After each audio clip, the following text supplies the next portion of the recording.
પોરબંદરના અસ્માવતી ઘાટ પાસે ગઈકાલે માછીમારોના બે જૂથો વચ્ચે થયેલ મારામારી મામલે બંને પક્ષે 10-10 વ્યક્તિઓના નામજોગ અને ટોળા સામે રાયોટિંગ સહિતની કલમો વડે ફરિયાદ નોંધાવતા પોલીસે વધુ તપાસ હાથ ધરી છે।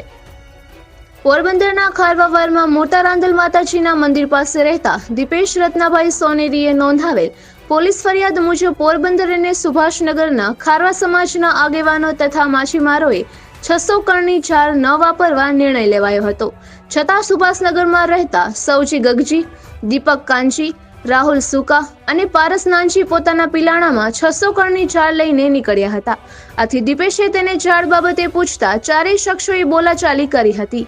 એ દરમિયાન જિગ્નેશ ભીખુ પવનિયા, ગોવિંદ શામજી હરજી, દેવજી ભોવાન, વિવેક દીપક રામજી તથા બીજા અજાણ્યા શખ્સોએ અને અન્ય બે પિલાણામાં બેસીને ત્યાં આવી પહોંચ્યા હતા અને દીપેશ સહિતનાઓ સાથે બોલાચાલી કરી ગાળો દઈ લાકડાના ધોકા વડે માર મારી જાનથી મારી નાખવાની ધમકી આપી હતી।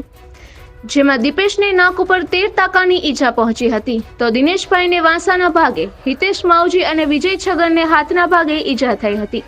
સામા પક્ષે સુભાષનગરના ભાદરાઈ માતાજીના મંદિર પાસે રહેતા શામજી હરજી જેબરે નોંધાવેલ પોલીસ ફરિયાદ મુજબ પોરબંદર અને સુભાષનગર ખારવા સમાજના આગેવાનો તથા માછીમારોએ ચોક્કસ જાળ ન વાપરવા નિર્ણય લેવાયો હોવા છતાં અનેક પિલાણાવાળા પોતાની હોડીમાં આવી જાળ લઈને માછીમારી કરવા જતા હતા।